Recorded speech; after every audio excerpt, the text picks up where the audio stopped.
Have you lost your mind? The Duke of Wexford said it the way another man might brush ash from his sleeve, without heat, without effort, as though the question had answered itself before she could. He set the folded note of debt back upon the green leather of his desk, smoothed it once with two gloved fingers, and looked at Verity Pembroke as a man looks at a column of figures that has failed to total. She did not look away. That was the promise she had made herself on the cold drive across town, while the March rain ran silver down the carriage glass, and the crocuses shivered purple in the square below his windows. Whatever he said, however he said it, she would not look away first. "I am told it is a common condition this time of year," she answered. "Spring fevers. I assure you, Your Grace, I have never been more in possession of my wits than I am at present." The fire had burned low in the grate behind him, banked and orderly, throwing no warmth as far as the chair she had been permitted to take. The room smelled of beeswax and cold ink, and the faint bitterness of the snuff-box at his elbow. Everything in it had been arranged by someone who had never once been surprised in his life. The Duke himself was the handsomest thing in it, black hair, a jaw like a closed door, a mouth that might have been made for laughing, had anyone ever taught it how. Beauty, she thought, was wasted on a man who used it the way he used the poker, to keep distance. "Then I shall speak plainly," he said, "since you are well. Your father borrowed £4,000 of my late father to drain the low meadows and replant the Pembroke orchards. The drainage failed. The orchards, I am given to understand, were a sentiment rather than an enterprise. The note falls due on Lady Day. That is the 25th of this month. 11 days, Miss Pembroke. Should you require the arithmetic?" He turned the heavy signet on his smallest finger, a quarter turn, and let it settle. "On the 26th, Pembroke Hollow and its acres come to me. They march with my own land at Wexbourne. It is, I will own, a tidy outcome. For me. And for the 40 souls who work my father's land, they will work mine instead. I am not a monster, whatever the dowagers tell you over their tea." He almost smiled. "I am merely solvent." Verity folded her hands in her lap so that he would not see the one thing her body wished to do, which was to make a fist. Beneath her glove, against the heel of her palm, she could feel the small, hard shape she had carried all the way from the hollow. Her father's grafting knife in its worn horn sheath slipped into her reticule that morning the way another woman might have carried a vinaigrette. She had not meant to bring it. She had not been able to leave it on the hall table. "I have not come to plead, Your Grace." "No?" One dark brow rose. "How refreshing. They generally weep in that chair. The upholstery has grown accustomed to it. I have come to propose a trade." It was then that he laughed, if the small exhalation through his nose could be dignified with the word, and said it again, more softly, almost kindly, which was worse. "Have you lost your mind?" And Verity Pembroke smiled. She had not planned to. The smile arrived of its own accord, the way the sun sometimes broke for an instant over the hollow's wet hills and gilded everything and then was gone, and she felt it change the room a half-degree before she had decided whether to allow it. The Duke's hand went still on his ring. "You find this amusing," he said. "I find it familiar. My father was told he had lost his mind when he proposed to graft a French pear to an English thorn. The thorn was wild, and the pear was tender, and every wise man in the county agreed the thing could not take." She drew a slow breath. The air tasted of his cold hearth. "We ate from that tree for 19 years, Your Grace. I buried a basket of its fruit with him in the autumn." She let the word buried sit between them, and did not flinch from it. "I have a proposal that will pay your £4,000 with interest and cost you nothing but patience. You are at liberty to call it madness. You are not at liberty to call it weeping." For the length of 3 heartbeats the Duke of Wexford simply regarded her, and the fire ticked, and somewhere below them a door closed, and a horse stamped on the wet cobbles of the mews. She had the brief, vertiginous sense of having interested him, and the certainty, just as quick, that to interest a man like Wexford was to be filed, considered, and shelved. "Go on," he said. "I am told patience is good for the constitution." Try mine. So, she told him. She told him about the orchards that were not sentiment, but the finest cider apples in 3 counties, gone to neglect in the 3 months since she had lost her father, recoverable in 2 seasons by any hand that knew them. She told him she would restage the planting, take the windfall to the new press at Wexbourne he was too proud to know he owned, and render his £4,000 and a 5th part again by the 2nd harvest, if he would only let the note stand and take a share of the yield in the place of foreclosure. She spoke in the crisp, level voice she used with stewards and bankers, the voice that gave nothing away, and underneath it, where he could not follow, ran the other voice, the one that had walked those rows at dawn since she was 6 years old, and knew every tree by the particular way it held the light. When she had finished, the Duke was quiet a moment. Then he rose, crossed to the window, and looked down at the rain as if it owed him an explanation. "You propose," he said, "that I, a peer of this realm, enter into trade with a woman over apples. I propose that you be paid. The trade is incidental." "It is not incidental, Miss Pembroke. It is the whole of it." He did not turn. The grey light flattened him to a silhouette, and for an instant, only an instant, she saw the long bones of his shoulders set as though against a weight, and thought how very alone a man might be at the top of so cold a house. Then he turned, and the impression was gone, ironed flat by the face he wore. "My father indulged yours because they were boys together at Harrow, and sentiment is a disease that runs in the blood. I have had the better physician. The answer is no. Pay me on Lady Day in coin, or do not, and let the calendar settle it like a gentleman. I have not a 10th of it in coin, and you know it. Then we understand one another at last." He inclined his head, a fraction, the courtesy of a man closing an account. "I will ring for Dunmore to see you to your carriage. The streets are filthy this time of year. Mind your hem." And that would have been the end of it. The note, the calendar, the 11 days, the cold civil ruin of everything her father had grafted with his own 2 hands, had the door not opened without a knock. "Am I interrupting a hanging?" The man who came in brought the spring with him.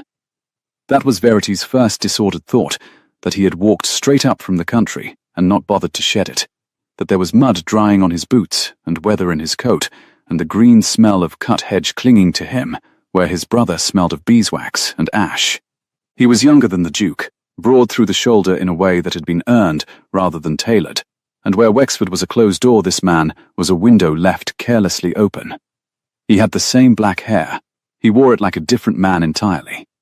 "Julian," the Duke's voice cooled by a further degree, which Verity would not have believed possible. "You are meant to be at Wexbourne. I was at Wexbourne. The lambing's done, the river's down, and your steward has finally learned which end of a ledger to hold, so I came up to remind you that you have a brother."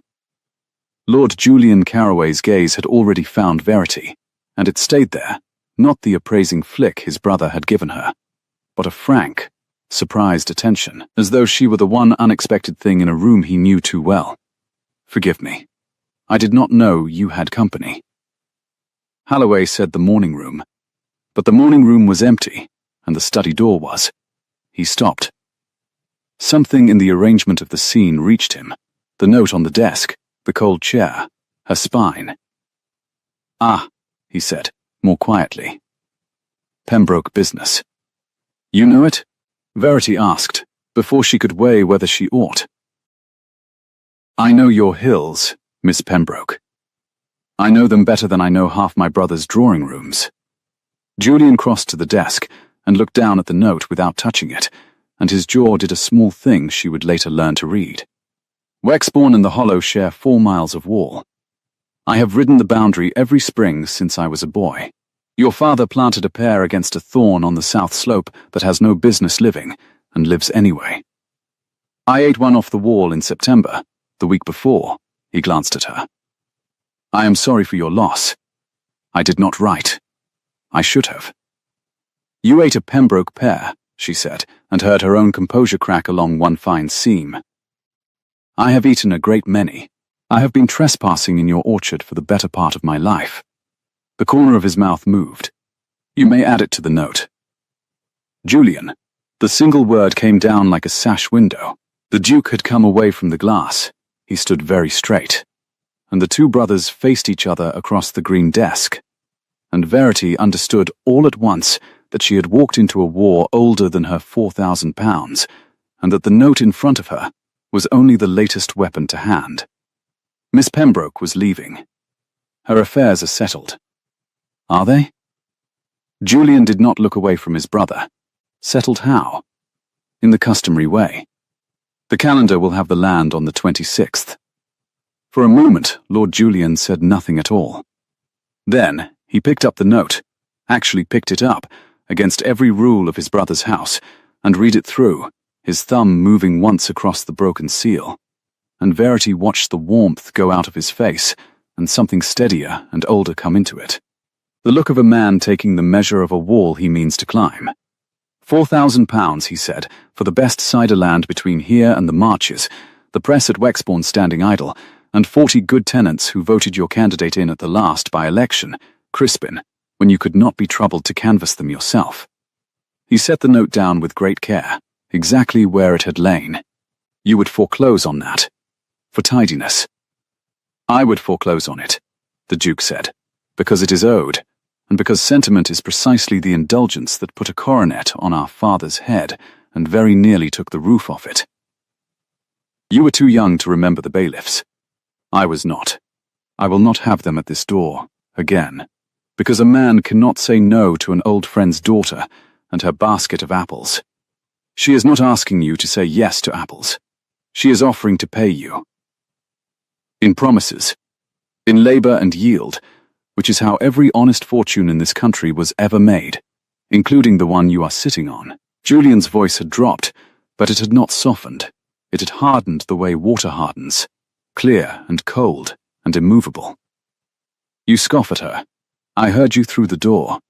Have you lost your mind to a woman who has done more arithmetic before breakfast than you have done since Cambridge? You forget yourself. No, said Lord Julian, almost gently. For once in my life I think I am remembering myself. It is a novel sensation. You will have to forgive me if I am clumsy with it. The Duke looked from his brother to Verity and back, and a thin, weary contempt settled over his beautiful face.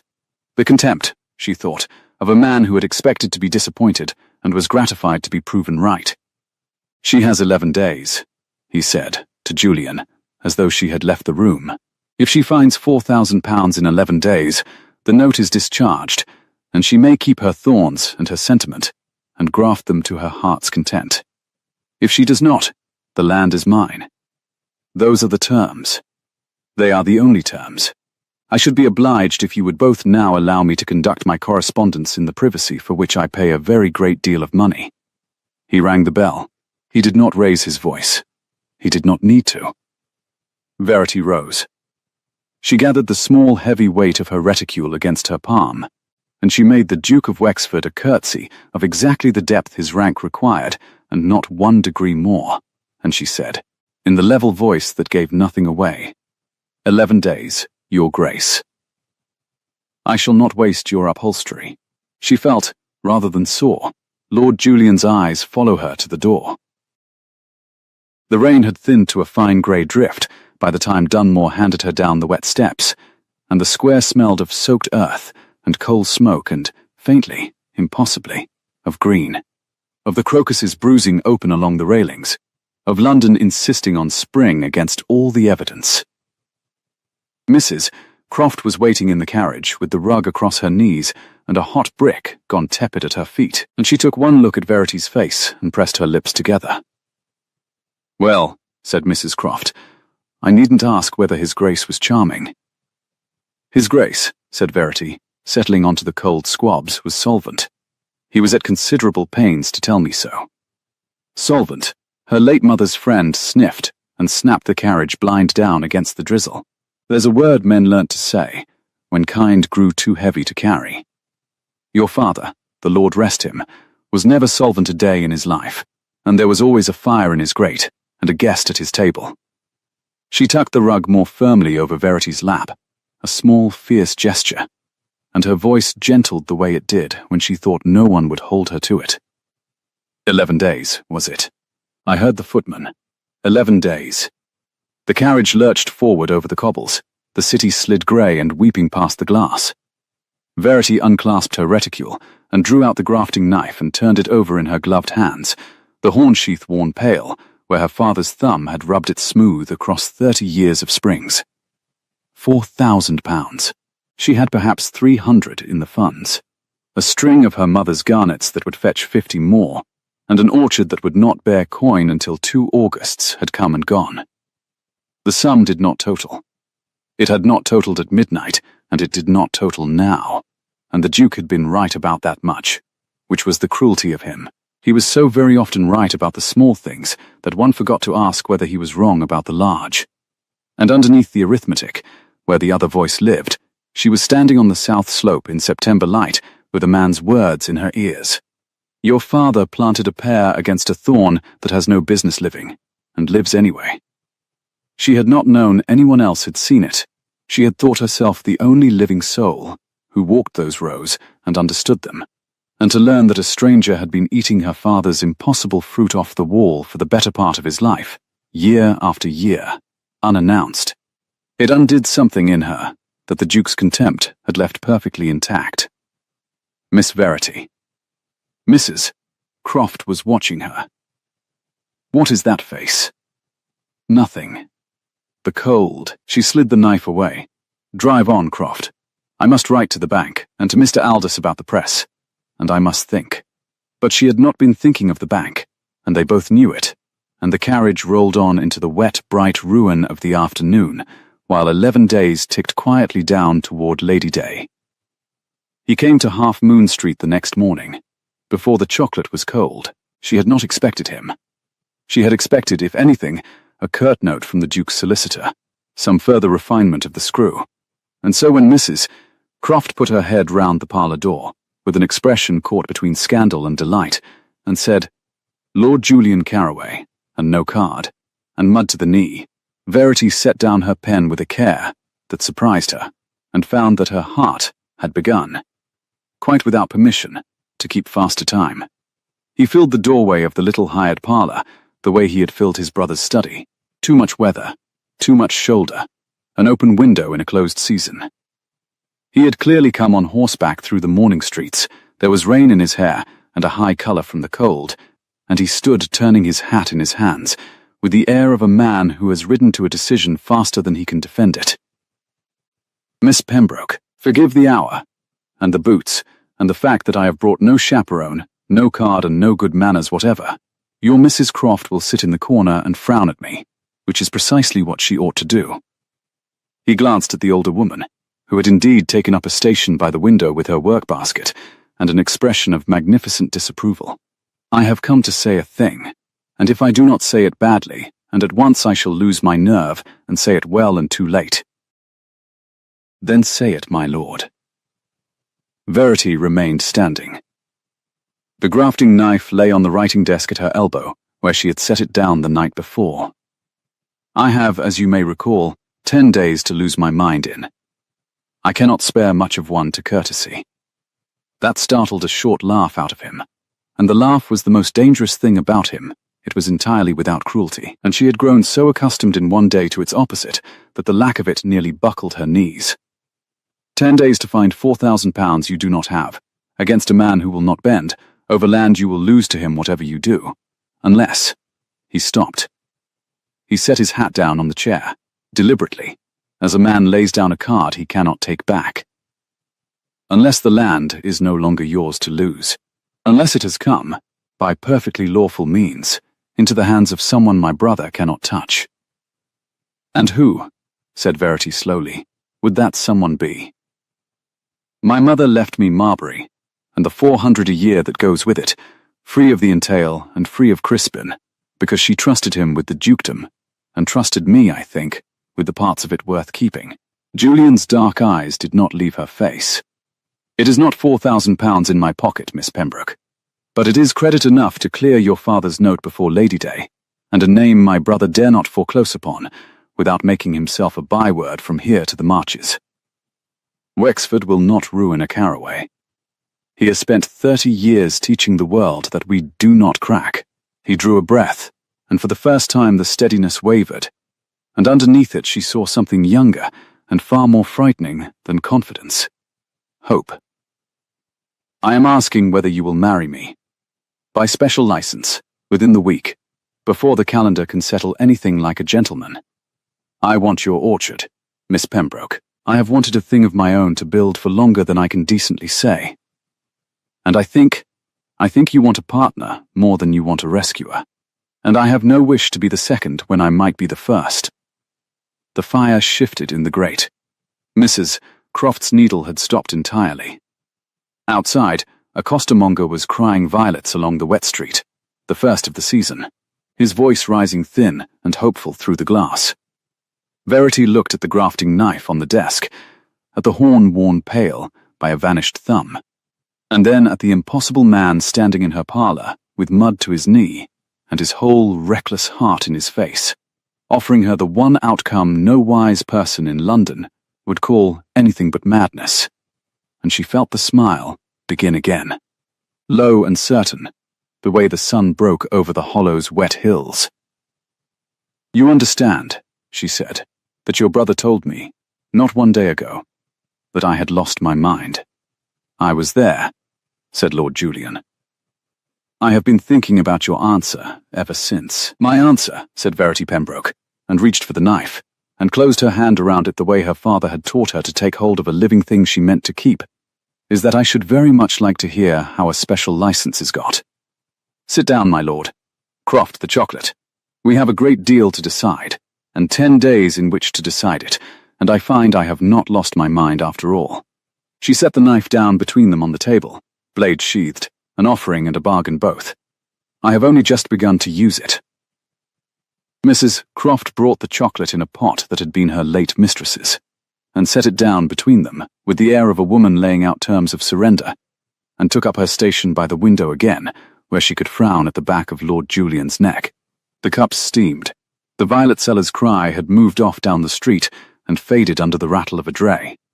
Special licenses, said Julian, pulling a chair up to the writing desk without being asked, are got at Doctors' Commons, from the Archbishop's office, for the sum of £5 and the appearance of respectability.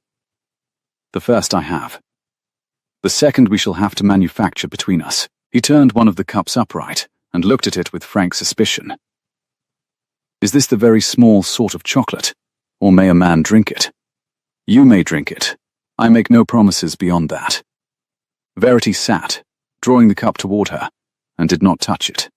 £5 and respectability. And how long? 2 days to swear the affidavit, perhaps 3.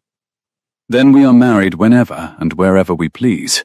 No banns, no waiting, no 3 Sundays of the parish staring at your bonnet. He set the cup down. The lightness went out of his voice the way a tide goes out, all at once, and leaving the shape of the thing it had hidden. Which gives us, against your 11 days, a margin of perhaps 6. It is enough. It is not comfortable, but it is enough. And on the day we are married, the note falls to me as your husband, and I discharge it against Marbury that same afternoon, before your Lady Day can do its worst. He leaned forward, his forearms on the desk, mud flaking from his cuff onto her blotting paper, and he did not apologize for it, which she found she did not mind. Crispin foreclosing on a tenant is tidiness. Crispin foreclosing on his own sister-in-law is a scandal he will swallow his own teeth before he risks. We use his pride against him. It is the only soft place he has, and it is enormous. It was good. It was, she thought, almost too good, the kind of plan that totaled cleanly on the first reckoning, and hid its errors in the second. She had spent a life learning that the cleanest sums were the ones to mistrust. And what do you have of it? She asked. He blinked. Have of it? My lord, I was raised by a man who never once took a thing for nothing, even when nothing was offered, because he said a debt, unnamed, was a debt that grew in the dark. She turned the cup a quarter turn on its saucer, the way the Duke had turned his ring, and caught herself doing it, and stopped. You ride up from Wexbourne with mud to your knee, and offer me your mother's land and your good name to clear a stranger's debt. I will not believe it is for my eyes. So tell me true, before I sign anything or swear anything. What do you have of it?" For a moment he only looked at her, and the morning light through the rain-streaked window moved over his face, and she saw him decide to be honest the way another man might decide to step off a height. "I told you. I want your orchard." He spread his hands.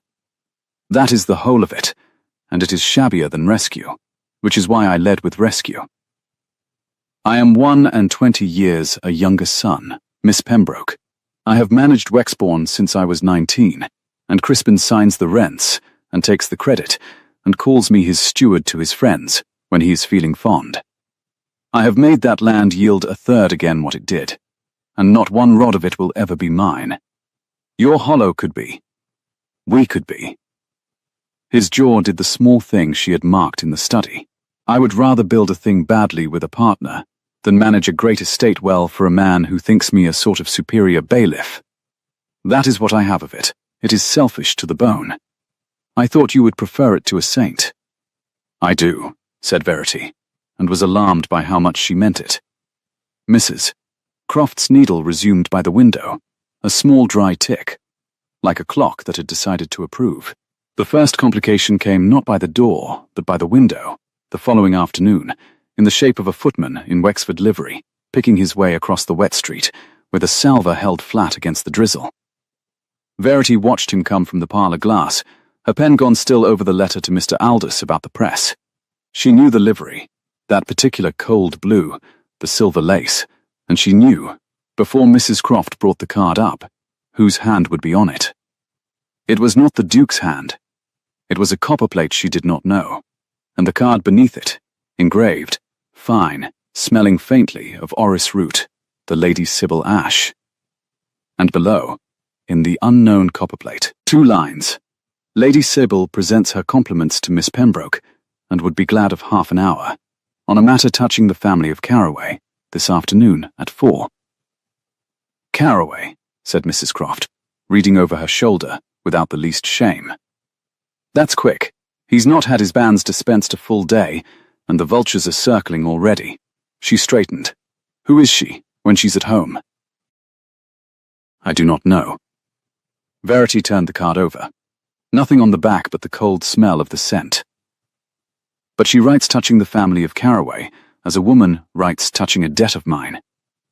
She means me to be afraid before I have so much as poured her tea." She set the card down. "Which means I had better pour it very well. Croft, the good cups. And the seed cake, if there is any, let us be respectable at her." Lady Sybil Ash arrived at 4 exactly, which Verity noted, because punctuality in the fashionable was itself a kind of weapon.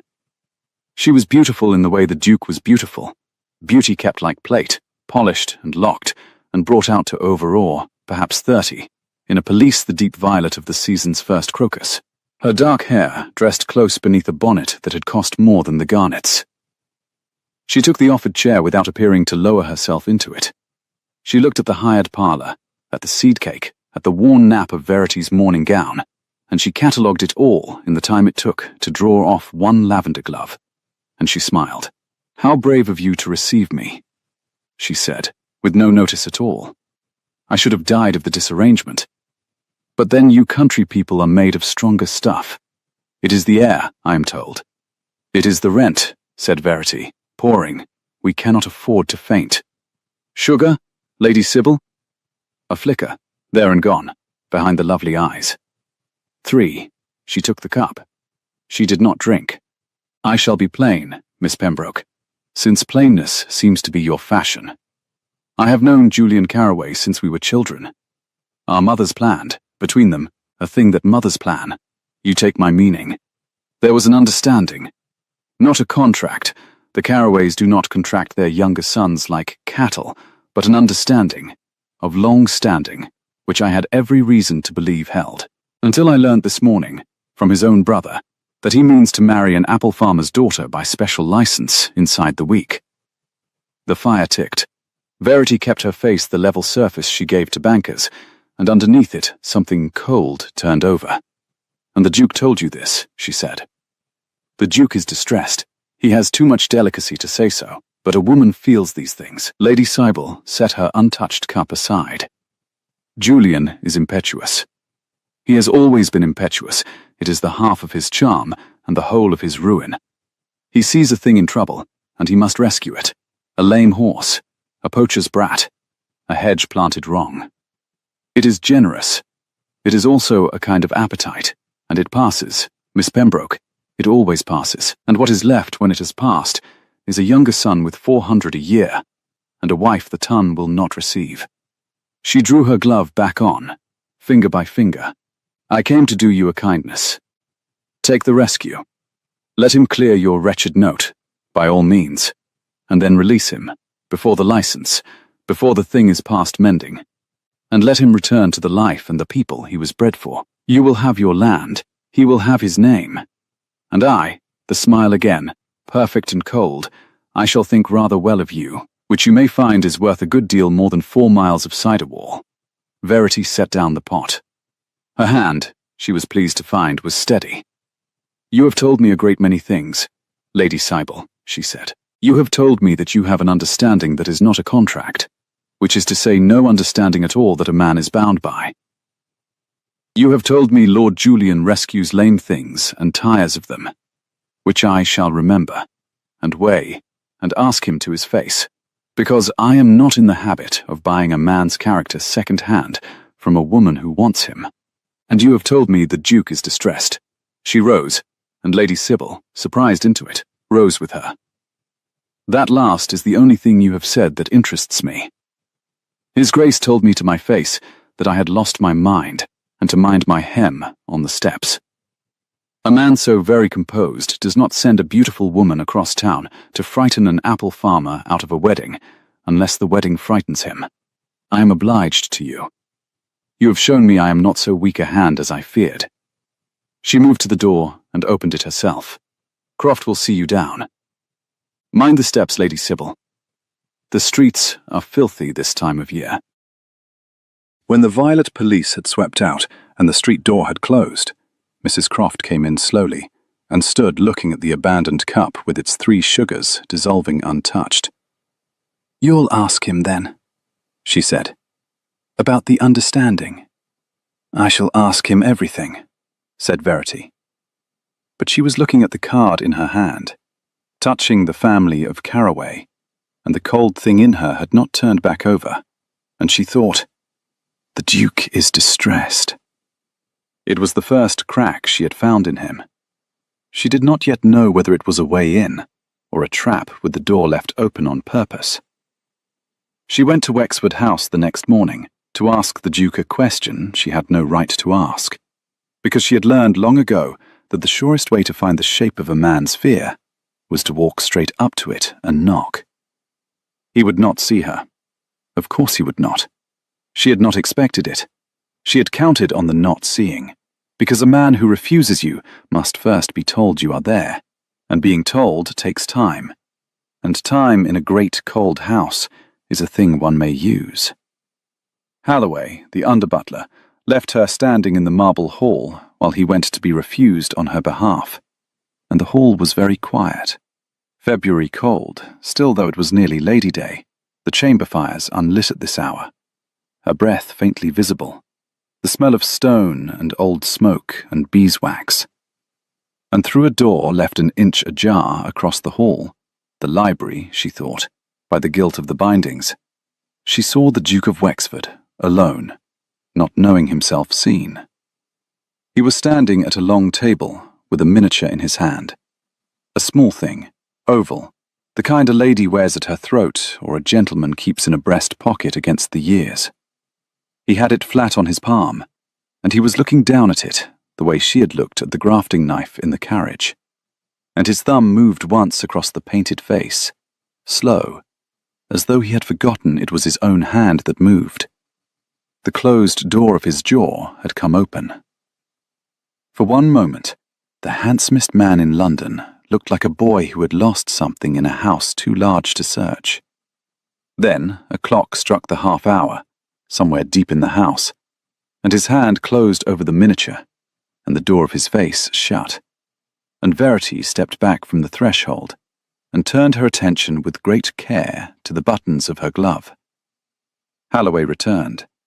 His Grace was not at home to Miss Pembroke. His Grace was not at home to Miss Pembroke on any day she might care to name. Would Miss Pembroke take her carriage from the front, or would she prefer the side, where the rain did not drive so hard? "That front," said Verity. "I find I am not afraid of a little weather." She was on the third step down, the drizzle finding the gap at her collar, when the Duke's voice came from above and behind her, dry and cold and entirely composed, with no trace whatever of the boy in the library. "You are persistent, Miss Pembroke. It is a quality I admire in tradesmen and deplore in everyone else." She turned. He stood in the open doorway, immaculate, the picture put away wherever such pictures are put. Behind him in the hall, half a head taller and twice as wind-blown, stood Julian, arrived from somewhere, his face dark with the quarrel she had walked in on the end of. "Your Grace sent a woman to my parlour yesterday," Verity said, "to tell me your brother tires of lame things. I came to ask whether she came at your bidding. You have answered me by refusing me, which is its own kind of yes. I am obliged to you. You make a poor liar for so practised a cold one. You only know how to shut doors, and a shut door tells me precisely where the warm room is." Something moved in the Duke's face, fast, suppressed. "Lady Sybil," he said, "acts entirely for herself. As do we all. You imagine a conspiracy, where there is only the ordinary distaste of decent people for a misalliance, got up in a week by a boy who cannot tell rescue from regard." "Crispin." Julian came forward into the doorway, and the two brothers stood framed there together, black-haired, beautiful. A closed door and an open window, and Verity on the wet step below them like a petitioner at a court that had already given its verdict. "You will not speak to her so. You will not send Sybil Ash to do your unpleasantness and then disown her on your own steps. If you have a thing to say against this marriage, say it to me." "Very well." The Duke's voice did not rise. It never rose. That was the whole horror of him. "Here is a thing to say against it, since you ask, and since Miss Pembroke is so fond of plainness." He looked down at Verity, and for a moment the cold went all the way to the bone of his eyes. "Our mother's settlement on you, Julian, Marbury, and the 400 a year was made on a condition. You will not have troubled to read it, because reading was always my office and impetuosity yours. It provides that should you marry before the age of 25 without the consent, in writing, of the head of this family, the estate reverts to the dukedom." A pause, very slight, the pause of a man laying down a winning card face up, because the face up is the cruelty. "You are 23, brother. I am the head of this family, and I do not consent." The rain came down. Somewhere a gull cried, blown up from the river. Verity heard Julian draw a breath, as though the cold air had become a wall. "That is not true," Julian said, but it came out a half-second too slow, and she heard in it the terrible sound of a man who does not know whether the thing he is denying is true, because he never read the page. "It is in the deed box at Hartwell's, in the Strand, where it has lain since Mamma was buried," said the Duke gently. "Go and read it. Take Miss Pembroke. She does arithmetic before breakfast. By your account. She may check my figures. Marry her this week without my hand on the consent, and you marry her to a debt larger than her father's, you lose Marbury, you lose the 400, and you cannot clear her note after all, because you will have nothing left to clear it with." He stepped back into the warm dark of his hall. "I told her she had lost her mind. I begin to think it runs in more houses than one. Good morning. Mind your hem. Miss Pembroke. I have asked you twice." The door closed. Not slammed, closed with a soft, expensive click. The sound of a ledger ruled off. Verity stood in the rain and looked up at Julian, who had come down 2 steps without seeming to know it, his hat forgotten in his hand, the colour gone out of his face, and something far worse come into it, doubt of his own ground. "Did you know?" she asked, quietly, not an accusation, a sounding, the way one sounds a well by dropping a stone and counting. No, he looked at her, and she believed him, and it helped nothing at all, because believing a man did not unmake a deed in a box in the Strand. "No, I never read it. Crispin handled Mama's affairs. I was 19, and the lambing was bad, and I signed where he pointed." His hand closed slowly on the brim of his hat, crushing it. "If it is true, Verity, if it is true, then I have offered you a rescue I cannot give, and you have turned away a beautiful woman's good advice to take it, and I have made everything worse by riding to you fast instead of reading slow." The old self-mockery tried to surface and could not. It sank.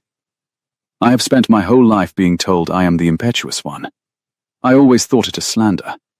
How tiresome to learn at 3 and 20 that my brother was right about me before I was old enough to read." "He is right about the small things," Verity said. "I told you that in my own head, the first day. He is so very often right about the small things that one forgets to ask whether he is wrong about the large." She came up 1 step, so that the rain ran off her bonnet and not into his collar, and she did the thing she had not planned. The thing that arrived of its own accord like the smile. She put her gloved hand flat against the crushed brim of his hat, over his hand, and held it there. "We do not yet know that it is true.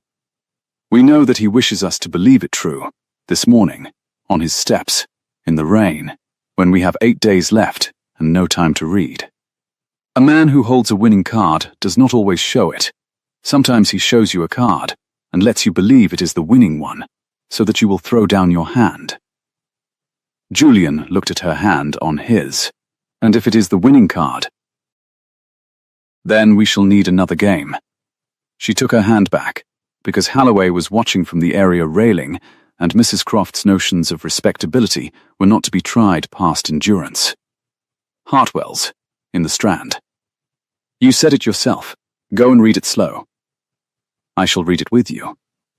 If the consent clause is real, I want to see the exact words of it, because deeds are written by men, and men, your Grace's brother chief among them, are forever leaving doors ajar without knowing they have done it." She started down the steps toward the carriage, and the violets were out along the square railings, purple and impossible against the wet black iron, insisting on spring against all the evidence. "I saw something this morning," she said, half to herself, "through a door he thought was shut. I do not yet know what it was worth. But he keeps a thing in that library, my lord, that the cold has not got to. And a man with one warm thing left is not so solvent as he would have us think." She did not tell him what she had seen, the small oval, the slow thumb, the face that had come open and shut again.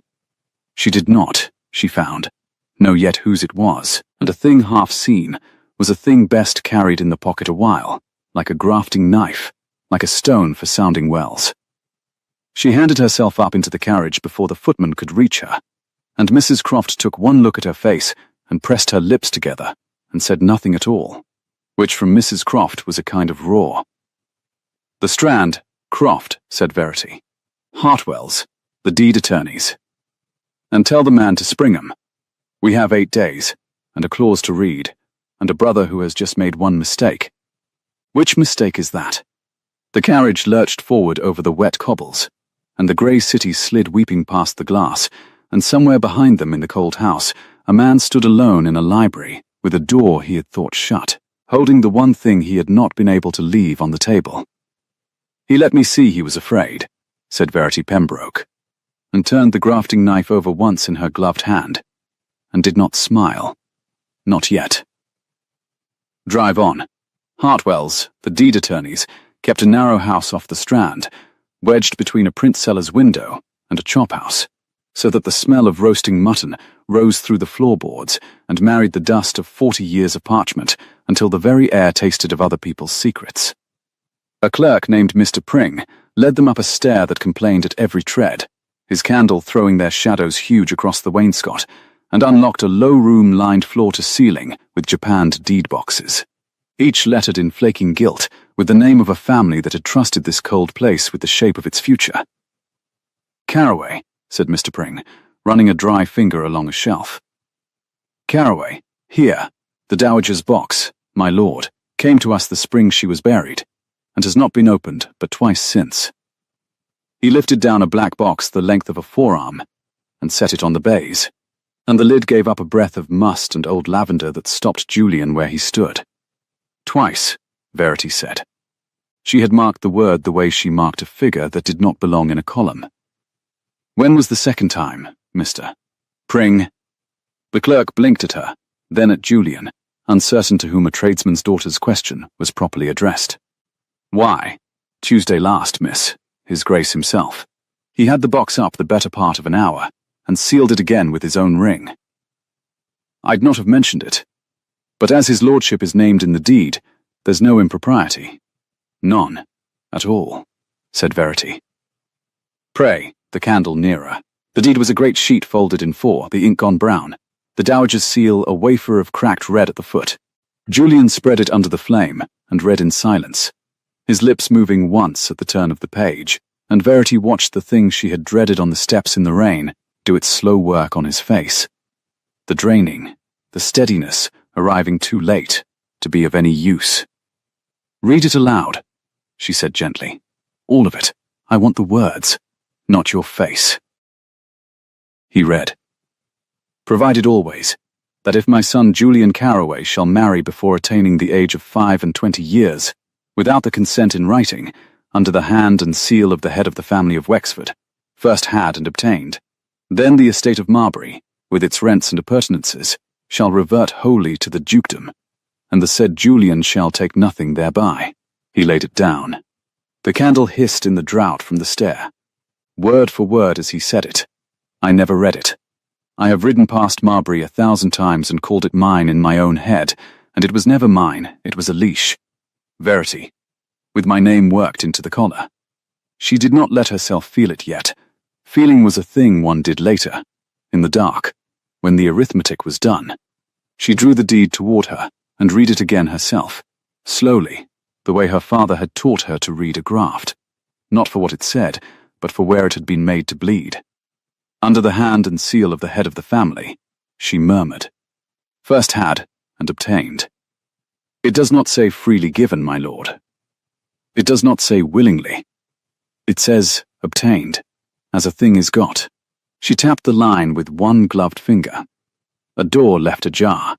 I told you he leaves them. A door that wants my brother's signature," said Julian, "and my brother would sooner sign away his own teeth than give it me. Then we must learn what he would sign for." She turned the box toward her without asking leave, and Mr. Pring made a small sound of protest and thought better of it. Beneath the deed lay a banker's bundle, a child's coral teething ring gone yellow with age, and a single folded sheet worn soft as cloth at the creases from much handling. And the hand on it was not the Dowager's careful copperplate, but a man's, bold and impatient. The late Duke's, she would have sworn it, for she had seen its twin not 3 days since, on the £4,000 note that sat upon his son's green desk. 3 lines showed above where her thumb fell. "The Pembroke debt is not to be pressed, in my life nor after it, for a reason my sons need not be told, and which Verity's mother would not have me set down." She read it twice before the name reached her, and went in like cold water. Verity's mother, her own mother, in the hand of a duke she had never once met, in a box in the Strand, lying beside a coral ring and a leash with a man's name in the collar. "Miss Pembroke?" Mr. Pring had his palm out. "That paper is not properly part of the Carraway, no," she said. "And let him take it, because the thing half seen was the thing best carried in the pocket, and her pocket had grown crowded of late. No. Forgive me. The light is poor in here." She came down the complaining stair with the figure of it ringing in her, the note her father had carried, the debt the old Duke had sworn never to called now by the son over his father's own forbidding, and her mother's name folded into the heart of the reason, and no one alive, she might ask. Below, The chop house was loud with the dinner trade, all sawdust and tallow smoke and the clatter of pewter, and a potboy found them settle in the corner, where the spit's heat came at their backs, and a man might say a ruinous thing under the noise without the next table catching it. Mrs. Croft installed herself at the settle's end with a glass of negus she had not asked for and did not send away, and surveyed the smeared board with the eye of a general inspecting ground she had no intention of yielding. "Well," she said, "I have buried a husband and 2 mistresses, and never yet taken my dinner in a chop house with a lord. There is a deal of education left in me at my age." She sipped. "Say your piece, my lord, and say it quiet. The woman 3 settles down has the ears of a barn owl and the tongue to match." Julian did not sit so much as fold himself onto the bench, his elbows on the sticky deal, his eyes never leaving Verity's face. "Then I will say it quickly, before the sense of it can talk me out of the truth of it. I give Marbury up. Let it revert. Let Crispin have his leash back. I will marry you tomorrow with 400 a year and 2 good hands, and we will find the 4,000 some other road, a mortgage on the press, a loan against the first yield, my commission sold, I do not care which. And lose the land to him on Lady Day regardless," said Verity, "because 400 a year does not clear £4,000, and the bank will not lend against a press that stands on the very acres he is foreclosing." She kept her voice level, the banker's voice, the one that gave nothing away, and was ashamed, even as she used it, of how steady she could make it sound while it cut. "Do the sum, my lord. I have done it. Marry me without Marbury, and you save nothing, and ruin yourself, and at the end of it I have neither my father's trees nor a husband with a roof of his own. That is not a rescue. That is 2 people going under the water hand in hand, and calling it gallantry." The colour rose in his face, the high country colour she had first seen in his brother's hall. "So I am to be sensible, I am to be solvent. You begin to sound like Crispin. I begin to sound like a woman who has buried the only person who ever loved her without condition," Verity said, and the word buried came out harder than she meant, and she saw it strike. "I will not let you set fire to your one inheritance to warm a stranger's orchard for a season. Your Lady Sybil told me you rescue lame things and tire of them. I told her I would not buy your character second-hand. But I will not stake my father's life's work on whether she was wrong, either. It was the cruelest thing she had said to anyone in years, and she knew it the instant it left her, and she could not call it back any more than she could call back the rain." Julian went very still. The spit turned at their backs, a drop of fat fell, and spat. "There it is," he said softly. "I wondered when it would come. You want the orchard, Miss Pembroke. You said you would prefer a partner to a rescuer, and I believed you, because I wanted it to be true of you the way it is true of me. But when the arithmetic turns hard, you reach for the land and let the man go over the side." He stood, and gathered his crushed hat, and his mouth tried for the old self-mockery, and could not find it. "I do not blame you. It is only that I had hoped to be, for once in my life, the first thing somebody chose, and not the superior bailiff who comes to manage the estate." He went out into the wet, bright street, and the chop-house door swung shut on a gust of mutton steam and river cold. And Verity sat with the sum totaling cleanly and wrongly in front of her, and did not go after him. Mrs. Croft set down her negus. "You did that on purpose," she said, "and badly, which is not like you. You hit the boy where he was already bruised to keep him from a fire you could have talked him round in 10 minutes if you'd a mind. Why? Because if I talk him round, he burns," said Verity, "and I would rather he hated me whole than loved me ruined." She turned the grafting knife over once in her gloved hand beneath the table, where Mrs. Croft could not see, the horn worn pale by a vanished thumb. "Drink your wine, Croft. We are going home to wait for the Duke." "The Duke?" Mrs. Croft stared. "He'll not come to you." "He will," said Verity. "I saw a thing in his library he does not know I saw, and a man who keeps one warm thing in a cold house cannot bear to be looked at near it. He will come to find out how much I know, and when a frightened man walks into your parlour to take your measure, you do not let him leave with it." She rose, and drew her cloak about her against the grey. And the violets were crying again in the street outside, the first of the season, thin and hopeful over the rattle of the drays. Mind your hem, Croft. The streets are filthy this time of year. He came at dusk, when the chamber fires were lit at last, and the lamplighter was working his slow way along Half Moon Street with his little ladder and his flame, and he came without his carriage, on foot. A single servant behind him with a lantern, which told Verity more than any card could have, that the Duke of Wexford had crossed half of London in the wet without his crest on a panel, so that no one might say they had seen him go.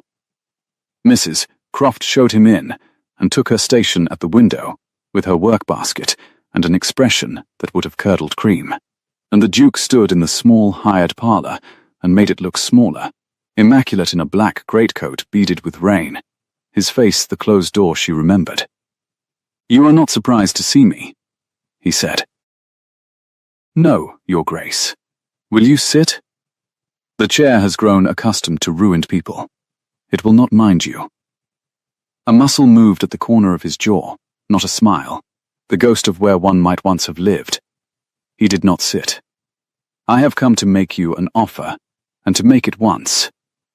You proposed to me, on Monday, a trade. The note to stand, a share of the yield in place of foreclosure, your 40 souls to keep their roofs, and your father's trees to keep their lives." He drew off one wet glove, finger by finger, and she thought of Lady Sybil doing the same thing in this room 2 days since, and understood at last whose lesson that had been. "I refused you. I will now grant it. Every clause. You may even visit the trees, when the fancy takes you. All of it is yours." The fire shifted. Somewhere below, the lamplighter's ladder scraped the area railing. "In exchange for what?" said Verity, who knew, and wanted to make him say it in her parlour with her mother's chocolate pot on the table between them. "In exchange for my brother." He said it without heat, without effort, the way he had said, "Have you lost your mind?" And that, she saw, was the whole armour of the man, that he could name the price of another person's heart in the tone one used for the weather. Release him before the licence. Let him return to Wexbourne and Marbury and the life he was bred to, and in a 12-month he will have forgotten the colour of your hair, because that is the nature of him. He loves a thing in trouble, and the trouble is the half of the love. You will have your land entire. He will have his name entire. And I, the smallest pause, will have my house in order, which is the only thing I have ever wanted, and the only thing, Miss Pembroke, that I have never once been able to keep. It was a generous offer. It was the precise shape of everything she had ridden to town to win. The tenants saved, the orchard saved, her father's impossible pears living on the south wall for another 19 years, and it cost her only the one thing she had not known, until the chop house door swung shut, that she could not spare. She looked at the cold, beautiful face, and made herself think, slowly, the way one sounds a well. "You went to Hartwell's on Tuesday," she said, "up the complaining stair, to your mother's box, an hour alone with it, and sealed it again with your own ring. You did not go for the consent clause. You have known that clause by heart since you were old enough to read. You told me as much on your steps. You went for the other thing in the box." She watched him as she said it, the way Julian had taught her without knowing he was teaching her, watching for the place a man steadies himself, rather than guarding a thing. "I saw you in your library, Your Grace, with a small oval picture in your hand, and your thumb across the face of it, on the morning you would not be at home to me. You looked, I thought, like a boy who had lost something in a house too large to search. I did not know then whose face it was." She let the silence stretch one beat. "Two. I think now it may have been my mother's." The Duke of Wexford went white. It was very quick, and very complete, and gone again almost before it had finished arriving. But she saw it, the door coming open and slamming, the same as in the library, and she knew she had thrown her stone down a deeper well than she had guessed. "You overreach," he said, and his voice was steady, and the steadiness cost him. She could hear the toll of it now, having heard the bell ring once. What is in that box is the business of my family and of dead men, and you will leave it where you found it. My offer stands until Thursday noon. The land, or the man. You cannot have both. Whatever my impetuous brother has promised you with mud on his boots and his mother's deed unread in his fist. He drew his glove back on. You have until Thursday. After that I withdraw it, and the calendar settles everything, like a gentleman. Good evening. Mind the steps, Miss Pembroke. They are slick. He was gone before she could answer, out into the lit blue dark, his servant's lantern swaying away down the street, and Mrs. Croft let out a long breath through her nose and said, "Well, there's a man who'd sooner be flayed than fond." What in heaven did your mother have to do with old Wexford? I do not know, said Verity, and her voice was not quite level, and she let it not be, here, with no one but Croft to hear. But he kept her face 30 years in a box, and he is foreclosing on her daughter to be rid of the having of it. That is not solvency, Croft. That is a man drowning very tidily and charging the world rent for the splash. She had not finished saying it when the knocker went again. Once. Hard. And Mrs. Croft, going down with her candle, came back up with her lips pressed white, and Lady Sybil Ashey's orris-scented card, and Lady Sybil herself a half-step behind it, who had passed the Duke's lantern in the street and read everything in it she needed to read. How cosy, said Lady Sybil, sweeping in a pelisse the deep wet violet of the season, her bonnet pearled with rain. His Grace not gone 5 minutes, and his sister-in-law that was to be still warm in her chair. I came to do you one last kindness, Miss Pembroke, and I see I am only just in time. She did not sit. She drew off a lavender glove, and let her gaze travel over the chocolate pot, the deed papers, the grafting knife on the desk. Julian is at Wexbourne. He rode out an hour ago in a temper a child could have read, and he told his brother's groom, who tells me everything, the dear creature, that Miss Pembroke wanted the orchard, and has it now, and I am well rid of the managing of her. So, you have wounded him into leaving, which is more than my advice could do. Whatever you said in that chop-house, I am obliged to you. You have saved me the trouble of the rescue running its course. You have come a long way in the rain, said Verity, very quietly, to tell me a thing you might have written. I have come, said Lady Sybil, because the Duke has just offered you the land for the man. Oh, do not trouble to deny it.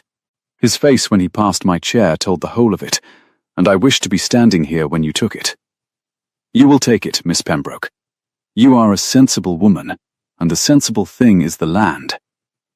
He will tell himself, in a year, that he was always going to tire of you. I will tell him so over and over, until it is true, and you will have 4 miles of cider wall to comfort you, which is a great deal more than most jilted farm girls are left with. She drew the glove back on, finger by finger, the gesture Verity now knew for what it was. Send the Duke your yes by Thursday. Everyone gets what they came for. It is the tidiest outcome imaginable. For everyone, and she swept out, violet and triumphant, into the wet bright dark, and the street door closed, and the lamplighter's flame guttered and steadied in the window glass, and Verity Pembroke stood alone in the little hired parlour, with her father's knife on the desk, and her mother's face in a stranger's box across the city, and the whole of her life narrowed to a single sum that would not total, however she worked it. The land, or the man. The 40 souls who had buried baskets of fruit with her father, or the one man who had eaten the impossible pears off her wall for the better part of his life, and ridden to her through the morning streets with his whole reckless heart in his face. Her duty, or her need. Thursday noon, or ruin. She sat down at the desk. She drew the bank paper toward her, and the pen, and the cold pot of ink, because she was her father's daughter, and her father had taught her that a debt unnamed was a debt that grew in the dark, and there was nothing in all the world so dangerous as a sum you would not sit down and face. Croft, she said, and her voice had gone level again. Level and terrible, the voice she used with bankers and stewards and her own breaking heart. When I have written this, You will carry it to Wexford House yourself, tonight, and put it into Holloway's hand, and no other. The Duke is to have his answer before Thursday. He shall not say I made him wait on me." Mrs. Croft stood very still by the window. "And which answer is it to be?" "Miss Verity." Verity Pembroke dipped the pen. Outside, the first violets of the spring bruised open along the black iron railings, purple and impossible, insisting on the season against all the evidence of the cold. And for the first time in 3 days, when she reached for the smile that had carried her up the steps of a duke's house, and through the worst he could say, she found that it would not come. "Drive on, Croft," she said softly, to no one, to her father, to the knife. "Light the candle. I have a thing to write, and a sum to settle, and very little night left in which to lose what is left of my mind." And she began to write. The pen moved, and it did not move as she had promised Mrs. Croft it would. She had meant to write yes, or to write no, and to have the matter ruled off like an account. Instead, she wrote 4 lines in the level hand her father had taught her, and read them over by the guttering candle, and felt the smile come back at last. Small, certain, the sun, over the wet hills. "Your Grace, I will give you my answer on Thursday, at noon, in your own library, and not 1 hour before. Be so good as to have your brother fetched up from Wexbourne. What I have to say is for the both of you, and for a third party besides, who has been 30 years silent and is owed a hearing." "V. Pembroke there," she said, and sanded it, and folded it, and pressed her father's old seal into the wax, a graft, 2 stocks bound, the only crest the Pembrokes had ever owned. "Carry that to Holloway tonight, Croft, into his hand and no other. And then we must hire a fast pair, for I mean to go down to Hartwell's at first light, and stand over Mr. Pring, until he lets me copy a thing he would rather I forgot." Mrs. Croft took the letter as a woman takes a lit fuse. "A third party," she said. 30 years silent. Verity Pembroke, what have you done?" "Nothing yet." She capped the cold ink. The lamplighter's flame swam in the black glass, and below it the first violets shut their purple against the dark. "But on Thursday, Croft, I am going to make the Duke of Wexford weep in his own library, where the upholstery is accustomed to it. And then I am going to make him glad of it. I do not yet know how I shall manage the second part." She rose, and the grafting knife caught the candle. "But I have time to spare no longer. A short night, and a long road, and a sum that has finally begun to total." Thursday came up grey and washed and smelling of the river, and the violet women were crying their baskets along Piccadilly when the Pembroke carriage turned in at Wexford House at 1:45. Verity had not slept above 3 hours in 2 nights. She had a copyist's cramp in her right hand and a folded sheet against her stays. Taken down word for word in Mr. Pring's complaining room with the chop house smoke rising through the boards, and she had read it over so many times that the late Duke's bold, impatient hand ran behind her eyes when she closed them. She knew now what the box held. She knew whose face the cold had not got to. The only thing she did not know was whether the truth would open the man, or only arm him. Holloway took her cloak in the marble hall, and the chamber fires were lit at last, and there at the foot of the great stair, mud to the knee, his hat crushed in his 2 hands, and his face the grey of a man who had ridden through the night and not been asked in to warm himself, stood Lord Julian Carroway. "He had me fetched," Julian said. "Your letter." Holloway read it to him, and he went the colour of his own marble and sent a man down to Wexbourne at a gallop. He turned the ruined hat. "I came because you asked. Not because I have forgiven the chop house. I have not. I am only weak." "You came," Verity said, and that was all she trusted herself to say in the cold echoing hall, with the under-butler hovering, and her mother's face waiting behind a library door. "It is enough. Be weak a little longer, my lord. Come and hear a thing, and hold your temper if you can, for we shall both of us need it." The library was the warm room of the house. She had known it would be. A fire built high and orderly, the gilt of the bindings throwing back the flame, the long table where she had glimpsed him through the inch of open door, and on it now, set out, she saw, deliberately, as a man sets out his ground before a siege, the £4,000 note, his mother's reverted deed, and a small japanned box she knew from the Strand. The Duke of Wexford stood behind the table in immaculate black, and his face was the closed door, and his eyes, when they came to her, had the particular flatness of a man braced for a blow he means to take standing. "You have your audience, Miss Pembroke," he said. "My brother, myself, and the furniture. You spoke of a third party. I see no one." "You see her every day." Verity drew the copied sheet from against her stays and laid it on the green leather, beside its original in the box, so that the two hands of the same dead man lay side by side. "Your father, Your Grace. He is the third party, and he has been 30 years without a hearing, and I mean him to have one in this room, in front of his sons, before the calendar settles anything like a gentleman." The Duke did not look at the paper. He looked at her. "You went back to Hartwell's. I copied what you sealed away. I had the right. My mother is named in it, and I am all that is left of her." She set her gloved finger on the line. "Read it, Your Grace." "Aloud, you made my Lord Julian read his leash aloud in this house. Read your father." For a long moment nothing moved but the fire. Then Julian crossed to the table, and before his brother could refuse or assent he took up the original in his own brown hand, against every rule of the house, as he had taken the note that first morning. And he read, and his voice was not steady. "The Pembroke debt is not to be pressed, in my life, nor after it, for a reason my sons need not be told, and which Verity's mother would not have me set down. Let it be enough that I owe Anne Pembroke a thing no money will discharge, and that the 4,000 was never a loan but a gift dressed as one, that her husband's pride might take it. If my heir reads this, I charge him on my grave, leave the hollow its trees. It is the one good deed of a wasted heart, and I will not have it undone." Julian laid the sheet down very slowly. "Anne Pembroke," he said.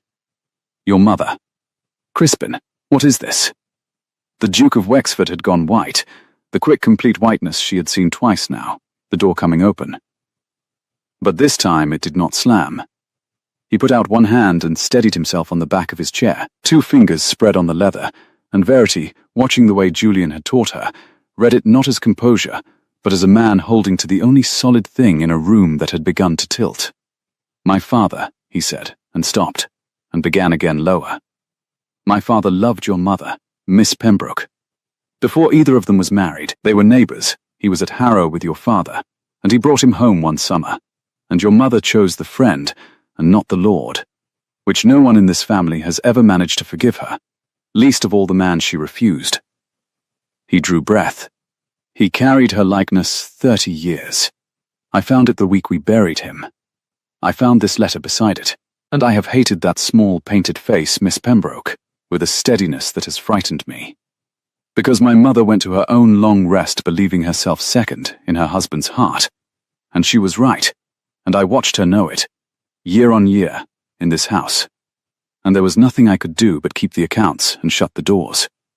So you would foreclose on her daughter," Verity said, gently, not an accusation, a sounding. "To be rid of the having of her face in your house. To rule off the account."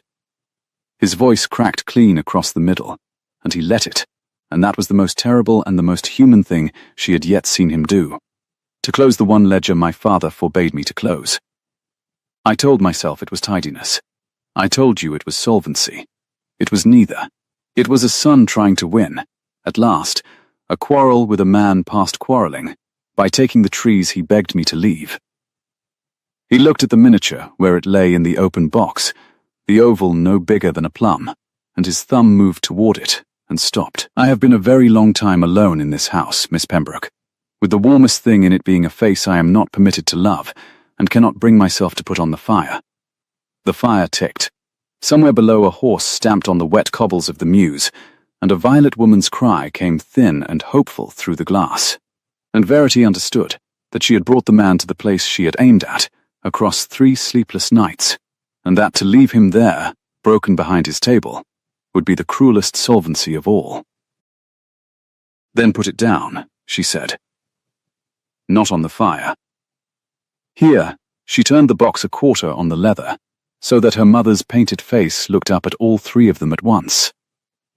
You have kept her in the dark 30 years, Your Grace, ashamed of a love that was not yours, and not your fault.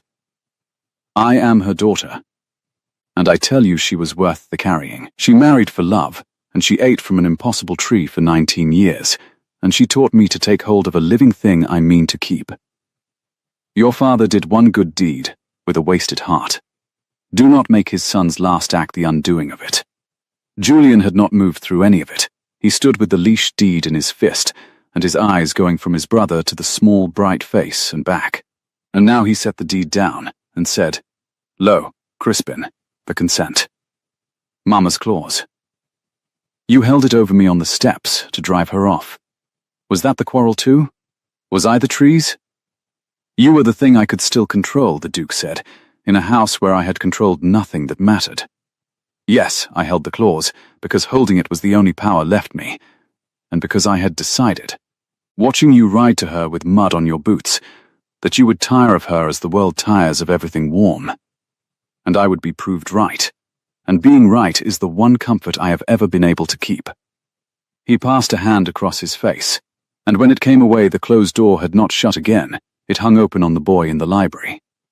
"I find I no longer wish to be proved right. It is a colder house than even I had reckoned, the house of a man who is always right." Verity did not let the silence settle into ruin. She had learned that much from him, that a shut door tells you where the warm room is, and the warm room was open now, and a frightened man must not be allowed to leave with his own measure. She crossed to the table, to his side of it, into the ground he had set out for a siege, and she did the thing she had not planned, the thing that arrived of its own accord. She picked up the pen from his own standish, dipped it in his own cold ink, and held it out to him across his father's 2 letters and her mother's face. "Sign your brother's consent, Your Grace," she said. "Let the debt stand as your father charged you. Not pressed, not foreclosed. The trees left their lives. Take your 5th part of the yield from the press at Wexbourne you are too proud to know you own, and call it interest, and call it peace. And then come down to the Hollow in September and eat a pear off the south wall, the way your father did, the way your brother has done all his trespassing life, and stop trying to win a quarrel with a man who would have forgiven you before you began." The Duke of Wexford looked at the pen. He looked at the small painted face of the woman his father had carried 30 years, and then he took the pen from her hand and drew his mother's deed toward him, and on the foot of it, beneath the clause that had been his last and coldest power, he wrote in a hand that shook only a little, "I, Crispin Caraway, Duke of Wexford, head of this family, freely and willingly consent to the marriage of my brother Julian, and charge him to keep Marbury and his wife both better than I have kept anything." He pressed his signet into the wax. He turned the deed about and slid it across the green leather and laid it in Verity's reach, and beside it, after a moment, with 2 fingers, the way he smoothed everything, he placed the small japanned box with her mother's face turned up. "It is yours," he said. "Both, the consent and the picture. I have no right to keep her, and you have every right to have her home." He stepped back from his own table. "I withdraw my offer of Monday, Miss Pembroke. The land and the man together, then. I find I cannot, after all, sell my brother's heart to settle a quarrel with a grave." Verity took up the box. She broke nothing. She read the consent's last line aloud, "Better than I have kept anything," so that he should hear his own promise in another's mouth and not be able to take it back, and then she closed her fingers over the painted oval the way her father had taught her to take hold of a living thing. "Thank you," she said. "It is the first generous thing I have known you do, and I think it cost you more than the 4,000. I shall not forget that you did it." The door opened then without a knock. Verity was coming to expect it of this house, and Lady Sybil Ash swept in on a gust of orris root and rain, violet pelisse pearled with wet, triumph already arranged upon her lovely face, having clearly bribed her way past Halloway to be present at the kill she had ordered. "His Grace's man told me the Pembroke girl was come for her answer," she said brightly, "and I would not miss it for the world." "Well, Miss Pembroke, have you taken the sensible course? The land, and let poor Julian come home to. Her gaze fell on the deed, on the box, on the three faces turned to her, and the brightness guttered like the lamplighter's flame. What is this? This, said the Duke of Wexford, and his voice had warmed by a degree no one in London would have believed it could, is my consent to my brother's marriage, Sybil, freely given, and witnessed by you, for which I am obliged. There was never an understanding between you and Julian but the one our mothers wished, and our mothers are past wishing, and I will not have you carry tales between this house and that one any longer. You came at my distress, I think, more than at my bidding. The distress is mended. You may go home. Lady Sybil's mouth opened and shut. She looked to Julian, who had moved, at last, to stand at Verity's shoulder, near enough that she could feel the country cold still coming off his coat. Julian, she said, you cannot mean to. I ate a pear off her father's wall the week before he was gone, Julian said simply. I have been trespassing in that orchard my whole life. I am only proposing to do it now with leave. He looked down at Verity, and the dangerous laugh was nowhere in his face. There was only the steadiness that had arrived too late in the chop-house and stood firm now. Good day, Lady Sybil. Mind the steps. They are slick this time of year. She went. Violet, and silent and beaten, she went, and the street door closed below, and the Duke of Wexford turned to the long window and looked down at the rain as if it owed him an explanation, and then, deliberately, turned back, which was a new thing, and said, I shall ring for chocolate. I am given to understand it is the Pembroke method of settling terms. I have a great deal to learn, it seems, about doing business with people who pay in labour and yield. The ghost of where a smile might once have lived flickered, and, for the first time, took. Stay and teach me. Both of you. The house is warmer, with the door open. I had forgotten. But Julian had taken Verity by the hand and drawn her into the deep bay of the window, half behind the curtain, where the grey spring light fell on them, and the fire could not reach, and where a brother who was learning to leave doors open had the grace to busy himself with the bell. You hit me where I was bruised, Julian said. In the chop-house.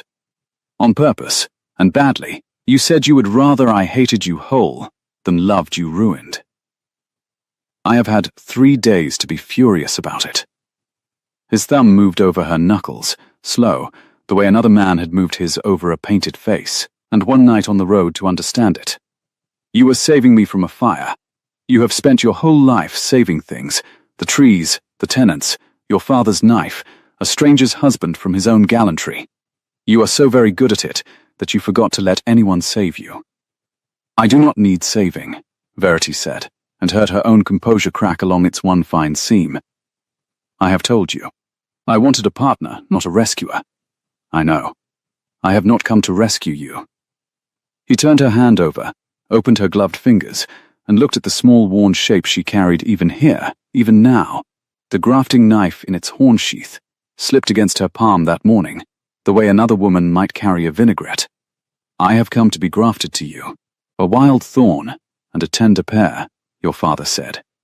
No business living. Lives anyway. His voice went rough. I love you, Verity Pembroke.